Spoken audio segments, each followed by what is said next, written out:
அடுத்தபடியே சொல்கிறோம்னு சொன்னேன்ல, அப்படியே அதே நைட்டியோடய வந்துட்டேன். விடுங்க, ஏன்டி கேளுங்க, மாற்றி மாற்றி போட முடியாது. சேலையை கட்டி சட்டையை கட்டி பூவை வச்சு பொட்டை வச்சு ஒரு நாளைக்கு ஒரு வீடியோ எடுத்து என்னால் நேரம் இல்லத்தே. சாப்பிட்ற நேரத்தில் இப்படி பேசிடுவேன். இப்படி கொஞ்சம் நேரம் ரெஸ்ட் கிடக்கிற நேரத்தை பேசிட்டு செத்தோட தூங்கி எழுந்திரிச்சிட்டு அப்புறம் வடையை தட்டை ஓடணும். என்ன கதைண்டா, அதுக்கப்புறம் நகை ஓடுறதுல சில பிரச்சனை வந்துருச்சு. 20 வகை போடுறோம்டமா, 20 வகை போட்டோம். ஆனால் இன்னும் 5 வகை வேணும்ண்டு ஐயோ இப்படிலாம் சொன்னால் சண்டை கிட்டைக்கு வந்துடுறாள் நம்ம. சரி இன்னும் ஒரு 5 வகை வேணும்னு கேட்குறான். கேட்டால் எங்கள் அம்மா என்ன சொல்லணும், சொந்தக்காரனு கட்டி கொடுத்துருக்கோம். ஏற்ற எங்களால் முடிஞ்சது முடித்தேன். நாங்கள் புருஷன் குட்டி இல்லை. என்ன பிள்ளைக்கு கட்டி கொடுக்கல, புருஷனோட நான் இருக்கையிலேயே கடனை உடனே வாங்கி கட்டி கொடுத்தோம். இன்றைக்கி என்னத்தையே மகளோ மருமையனும் நல்லபடியாக புழைக்க கண்டு என்னத்தையே ஒரு அதிரசம் முறுக்குகளை போட்டு பேக்கிங் பண்ணி அதில் கொஞ்சம் கொஞ்சமாக சிறுக சேர்த்து அதை பூரா நகையாக எடுத்து பிள்ளைக்கு போட்டு கட்டி கொடுக்கணும்த்தே. அவ்வளோதான் எங்களால் முடிஞ்சது. நல்லபடியாக உழைச்சேன்டா ஒரு நாளைக்கு செய்கிறேன்டாச்சுன்னு சொல்லி பேசணும்லத்தே. அப்படி பேசாமல் எங்கள் ஆத்தா வந்துக்கிட்டு இன்னும் ஒரு 5 வகை கொடு, இந்த அடக்குவார் இந்த கழுத்தில் இந்த செங்கிலியவா இன்னொரு செங்கிலி இன்னொன்று உருட்டையாக இருக்கும், இந்த செங்கிலியை மட்டும் கொடுத்துரு என்ன தங்கச்சி அதை வாட்டுக்கு இருந்துக்கிறோம் அப்படின்னுச்சு. நானும் சரி இப்போ தங்கச்சி இப்போ தான் கட்டி கொடுத்துருக்கோம், கட்டி கொடுத்து 3 மாத்தையிலே கேட்குறாங்க பார்த்துக்கோங்க, இன்னொரு 5 வகையும் போடுங்க. அப்புறம் அனுப்பி விட்டாண்டா என்ன செய்கிறது. அதுவும் இல்லாமல் சொந்தம் சொத்துலாம் பார்த்துக்கோங்க தூத்திருச்சு. எப்படின்டா 2 பேருமே ஒரே வீட்டுக்கு வாக்கப்பட்டு போயிட்டாளுங்க, 2 பேரும் ஒரே வீட்டுக்கு வாக்கப்பட்டு போயிட்டாளுங்க. அப்படி வாக்கப்பட்டு போயிட்டாளுங்கண்டா அவளுக்கு மட்டும்தான் பிறந்தாளுகளா அப்படின்னு வேறு நம்மளை தூத்துது. அப்புறம் இப்போ இந்த நகை ஓடலைன்னு திருப்பி அனுப்பி விட்டாங்க அப்படின்னு சொல்லி சந்தோஷப்பட்டுருமே. நான் என்ன செய்யணுங்க அப்படின்னு நான் அழுகிறேன்.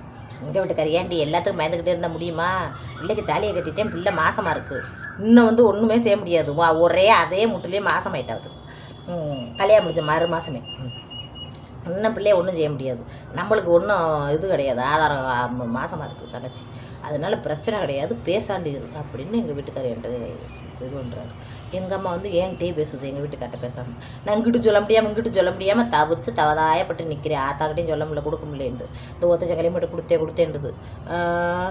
சீமாப்பா கேட்டுக்கிறேம்மா, சீமாப்பாட்டை கேட்டுக்கிறேம்மான்ட்டு. சீமாப்பாட்டை கேட்டுக்கிறேன்னு எத்தனை நாள் அடி கேட்குற, கேட்டுட்டு வேகமாக சொல்லிடி. அவள் புலம்புற அடி, போன் அடிச்சு எம்மா இப்படி பேசுகிறா அப்படி பேசுகிறான்னு சொல்கிற அடி எனக்கு சங்கட்டமாக இருக்குடி அப்படின்னு கத்துது. அதோட எங்கள் வீட்டுக்கார சொல்லிட்டார், இந்தாருங்க பண்ணி நான் கும்பிட்டுருக்கேன், நீங்கள் 15 வகை நகை ஓட்டைங்க, உங்கள் 15 வகையோட 5 வகையும் சேர்த்து போட்டு இந்தாங்கன்னு உங்களுக்கு நல்லபடியாக போட்டு கட்டி கொடுத்துட்டேன். இன்னும் நான் என்னைய மாதிரி தான் அவனும் மாமன் உங்களுக்கு என்ன, நீங்களும் அவங்க அப்பாவோட பிறந்தவங்க, அதாவது இப்போ வாக்கப்பட்டு போயிருக்கால அந்த மாமனார் இருக்கார்ல அவரோட எங்கள் ஆத்தா பிறந்தது, எங்கள் அம்மாச்சி பிறந்தது. அதனால் உங்களுக்கும் அந்த வீட்டில் உரிமை இருக்குது. அதனால் நகையே போடாட்டாலும் அவங்க கல்யாணத்தை முடிச்சுக்கிட்டு போகணும். நகை கேட்குறதே முதல் தப்பு. நீங்கள் தான் போய் அப்படி பேசணும். நாங்கள் இது என் மாமன் வீட்டுக்கு வாக்கப்பட்டு வந்திருக்கா, நான் எதுக்கு நகை ஓடணும், நகையே போட முடியாது அப்படின்னு பேசணும். அதை விட்டு இதை கொடுங்க அதை கொடுங்கன்னு கேட்டீங்கன்னா, நான் நாளைக்கு 2 பிள்ளை வச்சுருக்கேன், என் பிள்ளைக்கு கரையேற்றி கொடுக்குறதுக்கு ஆள் வேணாம். நாங்கள் எனக்கு திடீர்னு என்னோட மனுஷனுக்கு எப்படின்னு சொல்ல முடியாது. அந்த 2 பிள்ளைக்கு நான் சேர்க்கணும், இன்னும் ஓடி சேர்க்கணும். நீங்கள் போட்ட நகையும் கொடுத்துட்டு நானும் 5 வகை சேர்த்து கொடுத்துட்டேன். இன்னும் திரும்ப வந்து நான் இன்னும் கொடுத்தேன்ல வச்சுக்கோங்க, நான் அட்டை போய் நான் கஷ்டப்பட வேண்டியது இருக்கும். எனக்கு உதவுறதுக்கு அண்ணன் தம்பிகளோ அக்கா தங்கச்சிகளோ வந்து யாரும் உதவிட மாட்டாங்க மாதிரி அப்படின்னு எங்கள் வீட்டுக்கார சொல்லிட்டேன். இதில் எங்கள் அம்மாவுக்கு கொஞ்சம் கோவமாக போச்சு. கோவம் போய் இப்படி கட்டி கொடுத்தாங்க, இன்னும் ஒரு 5 வகையும் கொடுக்க மாட்டேன்ட்டாங்க அப்படின்ட்டு கோவிச்சுக்கிட்டு தங்கச்சி வீட்டு பக்கம் அங்கிட்டு போய்கிட்டு எங்கிட்ட நல்லா சரியாக பேச வைக்க இல்லாமல் இருந்துச்சா. அதோட வியாபாரம் வைக்கிறதெல்லாம் போட முடியல எங்களால். அதிரசம் அம்மா தான் சேர்க்க முடியல. சரி பனுமதி சேர்த்த வரைக்கும் போதும், நீ இன்னும் வடக்கடையை மட்டும் பாரு, பிள்ளைகளை நான் பார்த்துக்கிறேன், சாயந்தரமாக வந்து எப்படியோ ஓட்டுவோம்னு கொஞ்ச நாள் கஷ்டமாக அம்மா வந்து கொஞ்சம் மாற்றி இது பண்ணிக்கிட்டு கொஞ்சம் வரப்போக ஒருத்தர் இல்லாமல் ரொம்ப கஷ்டப்பட்டோம். பிள்ளைகளை வச்சுக்கிட்டு இப்போ ஒண்டாட்டியும் புருஷனும் வேலைக்கு போகிறாங்கடா, அந்த பிள்ளைகளை பாதுகாக்கிறதுக்கு கண்டிப்பாக நம்ம வீட்டில் ஒரு பெரியவங்க இருந்தாங்கன்னா அது ஒரு துணையாக ஒரு ஆறுதலாக ஒரு பிள்ளைகளை விட்டு தனியாக வீட்டில் இருக்குங்க அப்படின்ற பயம் இல்லாமல் நம்ம வேலையை மனசு நெருக்குண்டாமல் பார்க்கலாம். சந்தோஷமாக பார்த்துட்டு நம்ம அம்மா இருக்குது, நம்ம அம்மா பார்த்துக்குறோம் அப்படின்ற ஒரு நம்பிக்கையில் இருந்துடலாம். அப்படித்தான் பார்த்துக்கோங்க நினைப்பேன் நான், மனசு போட்டு வாதனையாக இருக்கும். அப்புறம் அழுகையாகவும் இருந்துச்சு. நம்மளாம் நல்லபடியாக பண்ணணும், எல்லாம் பண்ணி முடிச்சதுக்கப்புறம் நம்ம அம்மா இப்படி இது பண்ணுதே, அதுக்கு முன்னாடிலாம் நம்மளை எப்படி நல்லா பார்த்துக்கிடுச்சு அப்படின்னு சொல்லி எனக்கு ரொம்ப அழுகையாகவும் இருந்துச்சு. அம்மாவை குறை சொல்கிறதுக்காக சொல்லலை, ஆனால் என்னோடய நிலைமையை அச்சிம்மா அப்பா சொல்கிறப்ப எனக்கு அந்த ஒரு 5 வனத்தையும் கொடுத்துடலாமாப்பா அப்படின்லாம் நான் சொன்னேன். எங்கள் வீட்டுக்காரர் வேணாம் பொறுமையாரு வேணாம் அப்படிலாம் கேட்க கொடுத்தோம்னா அதே தான். ஒரு பைக்கு வாங்கி கொடுத்தோமுங்க, வேலைக்கு போகிறதுக்கு பைக்கு வைக்க இல்லை அப்படின்னு சொல்லவும் ஒரு பைக்கு வாங்கி கொடுத்தோம். டிவிக்கு எடுத்தோம். டிவிக்கு எடுத்துகிட்டு மாதம் கட்டி டிவியை கட்டி இது பண்ணோம். அம்மா அப்போல்லாம் வேலைக்கு போகல நெசமாவே வீட்டில் தான் இருந்துச்சு. இந்த மாதிரி வேலைக்கு போய் 500 சம்பாரிச்சு வந்து கொடுத்துருந்தா கூட அது காசு கிடக்கல அப்படின்ற ஒரு மனசாட்சி வந்திருக்கும். வேலைக்கும் போகல. அதிரசம் முறுக்கு போட்டோம். அதில் உழைப்பு இருக்குது. அது உழைப்பு இருக்குது இல்லைன்னு சொல்லலை. அது உழைப்பு இருக்குது. இருந்தாலும் நிச்சயமாப்பா அம்பது தூரம் செய்யணும். என்னதான் உழைச்சாலும் அதை கொடுக்கணுன்ற மனசு வேணுமில்லைங்க.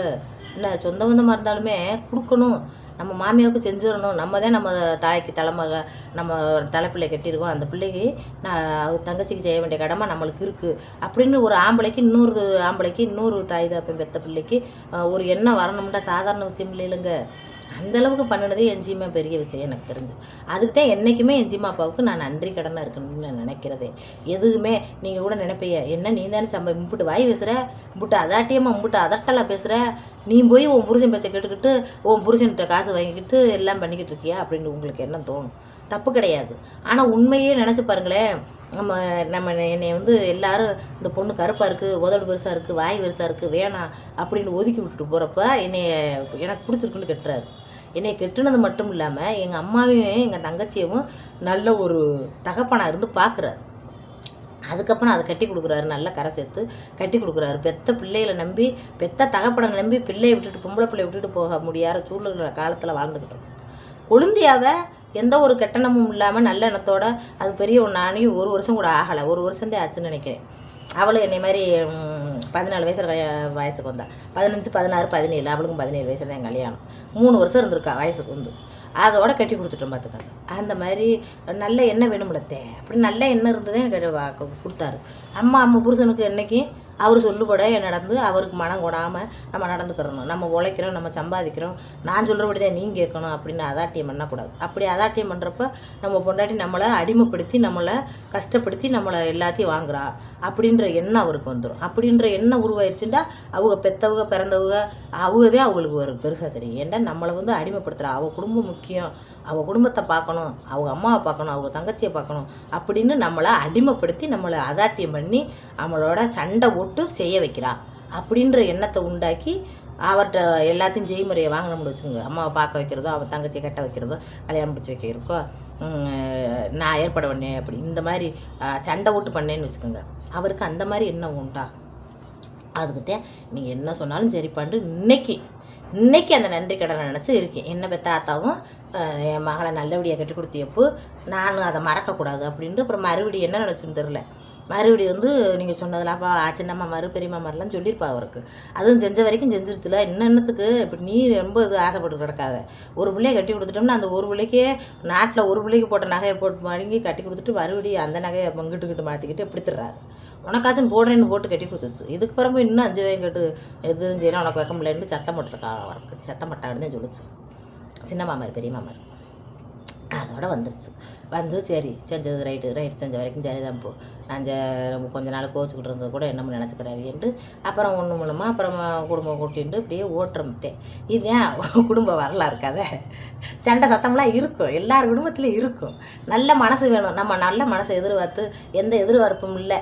நெசமாகவே என் தங்கச்சிக்கு செய்கிறதுக்கு எந்த எதிர்பார்ப்பும் இல்லை. நல்லபடியாக நகை நட்டுலாம் போட்டு கட்டி கொடுக்குறோம். நம்ம பிள்ளைகளுக்கு வாக்கப்பட்டு போகிறதுக்கு நம்மளுக்கு யார் உதவி வேணும்? நம்மளுக்கு கூட பிறந்தவ இல்லை, நம்ம புருஷன் கூட பிறந்தவங்க யாரும் உதவ போகிறதில்ல, யாரும் இல்லை நம்மளுக்கு. நம்ம ஆத்தாவும் ஒரு பொம்பளை அது உழைச்சி அது இன்னும் நல்லது கெட்டது செய்யணும் தங்கச்சிக்கிட்டு பார்த்துக்கிட்டு தெரியுது. நம்மளுக்கு யார் உதவி பண்ண போகிறா அப்படின்னு நான் நினச்சது கிடையாது. மேலே இருக்கிற கடவுள் பூச்சியை கிடச்ச கடவுள் புகழ படைப்பேன் அப்படின்னு சொல்லுவாங்க பழமொழி. அதேமாதிரி மரத்தை வச்சுவேன் தண்ணி ஊற்றி வேண்டும். நம்ம ஓடுற ஓட்டத்தை ஓடிக்கிட்டே இருப்போம். நான் நடக்கிற வெள்ளை வெளியில் நடக்கட்டும் அப்படின்னு நினச்சிக்கிட்டு வடக்கடையை போட்டுக்கிட்டு அப்படியே இருந்தேன். திடீர்னு தம்பி ஓடியாந்து ஏம்மா இதை பேசுங்கம்மான்ட்டு பேச விட்டேன். இந்த பேசவும் என்னத்தையோ ஒரு 5 10 இதில் கொஞ்சம் என்னத்தையோ ஒரு 3 மாற்றிக்கு ஒருக்கா 2 மாற்றிக்கு ஒருக்கா இதில் ஏறுறதுனால என்னத்தையும் என்னமோ ஒரு சின்ன ஹெல்ப்பு, ஒரு சின்ன உதவித்தேன். அந்த உதவியாவது எனக்கு கிடச்சிருக்கேன்னு நான் ரொம்ப சந்தோஷப்படுறேன். 4 மக்களுக்கு தெரிஞ்சு 4 பேர் பார்க்க வரவங்க நல்லபடியாக வாங்கிட்டு வந்து நல்லபடியாக பானுமதி நல்லா பேசுகிறியத்தேன்னு பேசிட்டு போகிறாங்க. அந்த சந்தோஷத்தையும் அந்த உறவுகளையும் கொடுத்துருக்கேன்னு நினச்சி நான் சந்தோஷமாக இருக்கேன். இதேன் குடும்ப விவகாரம் இப்படித்தேன். அப்படித்தான் பேசிக்கிட்டு இருப்பேன். அடுத்தவர்கிட்ட பேசுவேனான்னு எனக்கு தெரியல. எங்கேயோ இருக்கிய, எங்கேயோ உட்காந்து உங்கள் மெட்ரையில் படுத்துக்கிட்டோ அல்லது ட்ரெய்லரிங் தச்சுக்கிட்டோ அல்லது சமையல் பண்ணிக்கிட்டோ எப்படியோ என் கதையை கேட்டுக்கிட்டு இருக்கிய.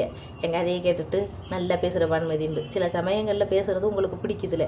கட்சியை பற்றி பேசுகிறோம்னு இல்லைங்க, என் மனசில் தோன்றதை சொல்லுவேன். அதை சொல்ல தெரியாமல் சில வேர்டுகளை பேச தெரியாமல் பேசிப்பிடுறேன். அது வந்து உங்கள் மனசுகளை கஷ்டப்படுத்திக்கிட்டு நம்மளுக்கு பிடிச்சவங்களை இப்படி பேசுகிறாங்களேன்னு உங்களுக்கு தோணி என்னைய சத்தம் போடுறீங்க. சரிதான். எனக்கு அதாவது இப்போ எனக்கு பஸ்ஸு வரலைங்க, அந்த பஸ்ஸில் வந்து வரிசையாக போகுது, அது என்னென்னு பாருங்க அப்படின்னு சொல்கிறது ஒரு பேச்சு. இந்த கட்சியினால தான் இப்படி வருது அப்படின்னு சொல்கிறது ஒரு பேச்சு. என்ன அது அந்த இதை சொன்னால் இது வரும் அப்படின்னு நம்மளுக்கு தெரியாது. அதுக்கு தான் எங்கள் வீட்டுக்காரர் பயப்படுறது. நீ பாட்டுக்கு பேகண்டோ மாதிரி எதையாவது பேசிடுவேன், எங்களுக்கு தெரியும் உன் குணமனம், தள்ளி இருக்கிறவங்களுக்கு தெரியாது. இந்த வத்தியா பெல்லாரவளாக இருக்கா இப்படி பேசுகிறா அப்படின்னு நாளைக்கு பேர்களை மாற்றி விட்டுறதா. நல்லபடியாக நம்ம சம்பாதிக்கட்டலும் பரவ கௌரவத்தோடு வாழணும் அப்படின்னு என் புருஷன் என்னை பார்த்து பயப்படுறோம். நான் ரொம்ப ஃபேமஸ் ஆயிடணும், நிறைய பேர்த்துக்கு தெரிஞ்சிடணும்லாம் நான் நினைக்கவே மாட்டேன். ஏன்னா நிறைய பேர்த்துக்கு தெரிஞ்சால் என்னோடய குறை நிறைகளை கண்டுபிடிச்சி அந்த குறை நிறைகளுக்கு ஏற்றாப்புல என் வாழ்க்கை போய் பப்ளிசிட்டி ஆகி பல பேர்த்துக்கு தெரிய வருதப்போ எனக்கு மன அழுத்தம் உண்டானாலும் உண்டாயிரும். அப்படின்ற பயன்தான் உண்டாகுமே தவிர நம்மளை நிறைய பேர் பார்க்குறான்னு குஷி உண்டாகாது. ஐயோ நம்ம வாட்டுக்கு எதையாவது பேசி விட்டு எதையாவது போயிடாமையா அப்படின்ட்டு. ஏன்டா நல்லது கெட்டது தெரியாமல் சில விஷயங்களை பேசிவிடுவேன். வாயிலிருந்து வர்ற வார்த்தைகள் இது சொன்னோம்னா இது போய் இதை போய் குத்தமாயிரும், இது சரியாயிரும் அப்படின்றது தெரியாது. நடந்ததை நடந்தபடியே சொல்லுவோம்னு சொல்லி விடுவேன். இதை மறைச்சி பேசணும், இதை மறைச்சி சொல்லணும் அப்படின்ட்டு விவரம் தெரியாது. சிம்மப்பெல்லாம் அதில் நல்லா கருத்தாக இருப்பார். அதில் அதுதான் அவர் பின்னாடி பிடிச்சி ஓடுறது, அவர்கிட்ட எது நெளிவு சுழுவு கேட்டுக்கிறது. வாய் பேசிட்டா போதுமா, தடன்னு அடித்து தண்ணி ஓடுதுண்டா, அந்த தண்ணியில் போய் கையை விட்டோமோ காலை விட்டோமோ இழுத்துக்கிட்டே ஓடும். ஒரு சின்ன குழந்தை பச்சை குழந்தை அப்படிலாம் பார்க்காது. என்ன அதே மாதிரி தான் படப்படன்னு வாய் பேசுகிற எனக்கு என்ன பேசணும் ஏது பேசணும், இதை மறைக்கணும், இதை சொல்லணும், இது பண்ணணும் அப்படின்னு தெரியாமல் சொல்லிவிடுவேன். அப்படி தான் போய்கிட்டு இருக்கு. எதையும் நினச்சிக்கிறாதீங்க, எதையோ தெரிஞ்சதை பேசிட்டு அடையை போட்டுட்டு வாழ்க்கையை நடத்திக்கிட்டு இருக்கேன். நீங்கள் எனக்கு என்னத்தையோ ஒரு சின்ன உதவி மாதிரி என் வீடியோவை பார்த்துக்கிட்டு லைக்கு கைப்பு இதுகள்லாம் அமைக்கி என்னத்தையோ பண்ணி விடுங்க அப்படியே. சரி, இன்னும் வேலைகளை பார்க்கட்டுமா? நான் அவ்வளோதான். கொஞ்சம் நேரம் தூங்கிட்டு வடையை போடுறதுக்கு ஆரம்பிச்சிருவேன். லைக்கு கைப்பு அமுக்குங்கத்தே.